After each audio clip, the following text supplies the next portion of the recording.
સુરતથી મળી રહ્યા છે કે જ્યાં માતા પિતા માટે લાલ બત્તી સમાન કિસ્સો સામે આવ્યો છે। પિતાએ ઠપકો આપતા યુવતીનો આપઘાતનો પ્રયાસ। માંગરોળના કોસંબા ટાઉનનો આ બનાવ છે। પ્રેમી સાથે સતત મોબાઈલ પર વાત કરતી આ યુવતી, પિતાએ ઠપકો આપતા યુવતીને લાગી આવ્યું હતું માઠું। લોહી વધારવા ઉપયોગમાં લેવાતી 18 ગોળીઓ એક સાથે ખાઈ લીધી। 18 ગોળીઓ લઈ લેતા યુવતીની તબિયત લથડી ગઈ હતી। હાલ યુવતી કોસંબાની ખાનગી હોસ્પિટલમાં સારવાર હેઠળ છે।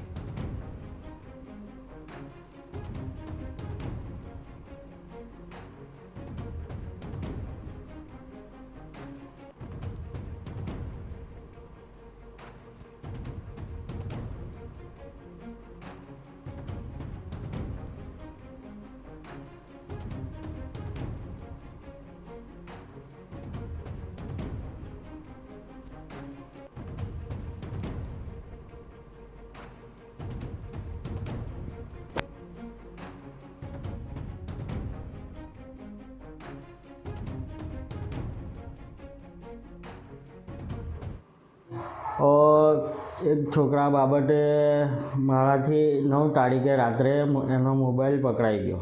મતલબ અમે જે મોબાઈલ વાપરવા આપ્યો એ નહીં હતો, એને છોકરાએ કંઈ પર્સનલી આપ્યો હતો। એ મોબાઈલ પકડાઈ ગયો।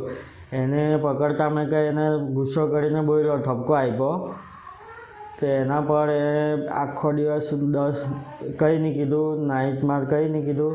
10 તારીખે સાંજે હું મારી વાઈફને અહીંયા જોબ પર છોડવા આવ્યો હોસ્પિટલ, ત્યારે એણે કંઈ ઓવરડોઝની ટેબ્લેટો ખાઈ લીધી। પ્રેમીએ જ આપેલા અન્ય ફોન દ્વારા તેની સાથે વાત કરતા પકડાઈ હતી। યુવતીના પિતાના જણાવ્યા પ્રમાણે યુવતી ડોક્ટરીનો અભ્યાસ કરી રહી હતી। તેની શૈક્ષણિક કારકિર્દી ઉજ્જવળ છે અને ઊંચી ફી ભરી માતા પિતા તેને ભણાવી રહ્યા છે। ત્યારે શું તેને ઠપકો આપવાનો પણ અધિકાર નથી? આ સવાલ થઈ રહ્યો છે।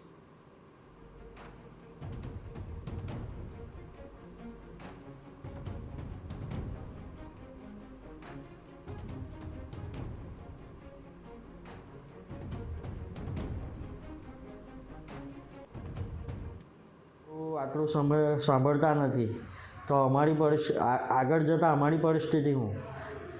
બરાબર, આપણે તો નિયમ પ્રમાણે ચાલીએ છે કે બેટી બચાવો બેટી પઢાવો, તો બેટી પઢાવીએ છે તો બેટીઓ આવું કરે તો આગળ શું કરવું આપણે એમ?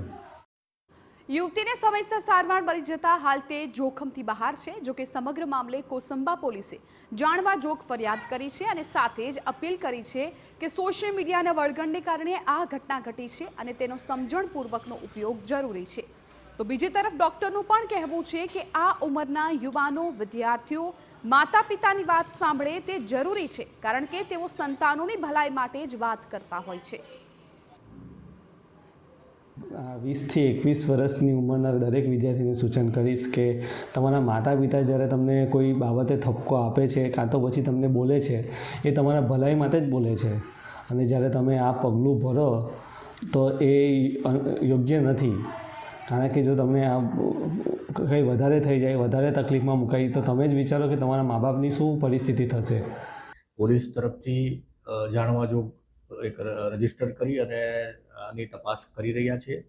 આની પાછળનું જે કારણ છે એ સોશિયલ મીડિયામાં યુવતી વધારે પડતી વ્યસ્ત રહેતી હતી અને મિત્ર સાથે સોશિયલ મીડિયાથી સંપર્કમાં વધારે હોવાના કારણે આ બનાવ બનેલો છે। યુવાનો યુવતીઓને પણ આ તબક્કે એક અપીલ છે કે સોશિયલ મીડિયા જે છે સારી રીતે ઉપયોગ કરવામાં આવે તો ખૂબ ઉપયોગી થાય છે, પરંતુ એનો દુરુપયોગ ન થાય એની માટે જ તમામે કાળજી રાખવી જોઈએ, જેના કારણે આવા પ્રકારના બનાવ ન બને।